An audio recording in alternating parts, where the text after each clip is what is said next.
What made Isaac Newton lose his fortune could make you lose yours. History's smartest man fell for the same trap investors still walk into today. Even Isaac Newton lost all his money during that time. We often hear the name Isaac Newton and picture a true genius right away. He figured out gravity and the laws of motion. That was the man who basically unlocked the secrets of the whole universe. But back in 1720, this very same guy ended up completely broke when it came to his finances.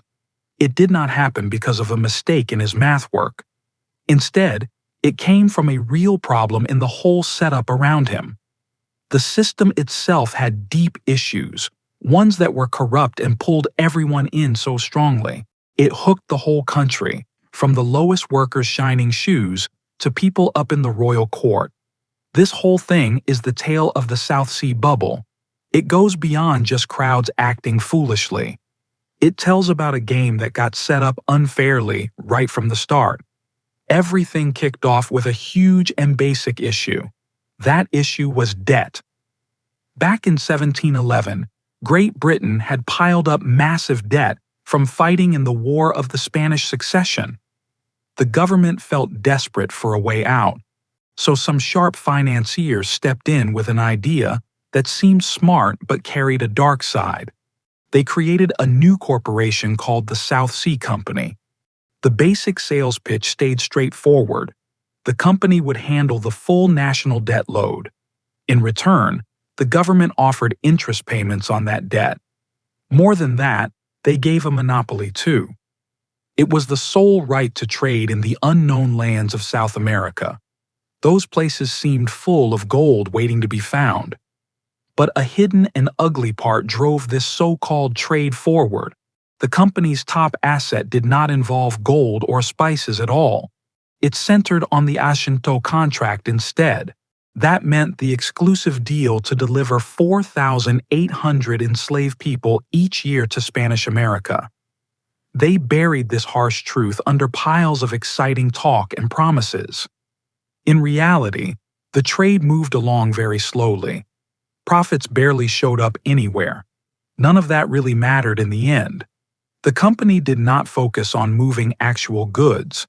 They sold a compelling story to everyone. Then, in 1719, the directors saw their chance to push further. They approached Parliament with a bolder scheme. It aimed to absorb the remaining national debt too. This moment showed how the system broke down completely. The talks were not fair or open at all. The directors held huge power and sway. They did not just talk politicians into it. They paid bribes to make sure it happened. Important government figures got big chunks of stock ahead of the announcement.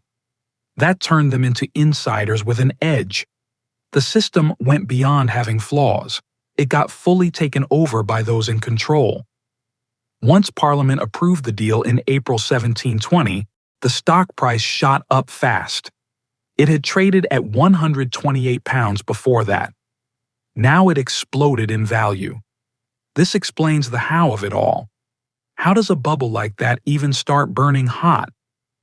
The directors took on roles as key players in the market.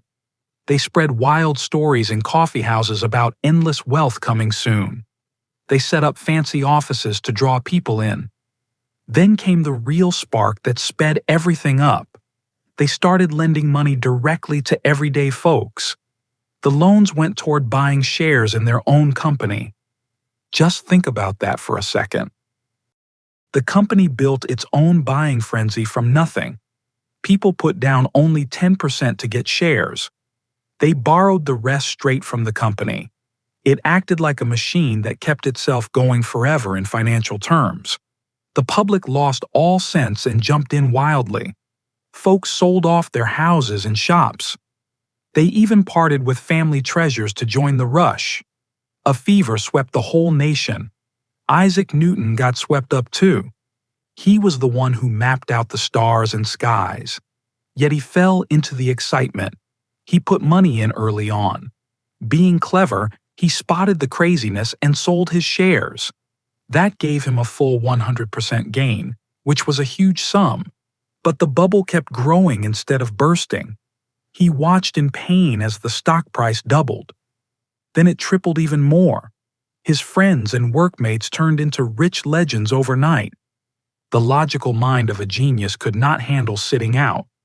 So in the summer of 1720, right at the top point, Isaac Newton dove back in deep. He put every bit of his wealth into it again. In the end, he lost what amounts to millions in today's money. He wrote something famous about it all. He said, "I figure out the paths of stars and planets, but I couldn't predict the wild actions of crowds." Still, was it pure craziness from people? Or did it come as a clear reaction to a system twisted by those pulling strings? The collapse had to happen sooner or later.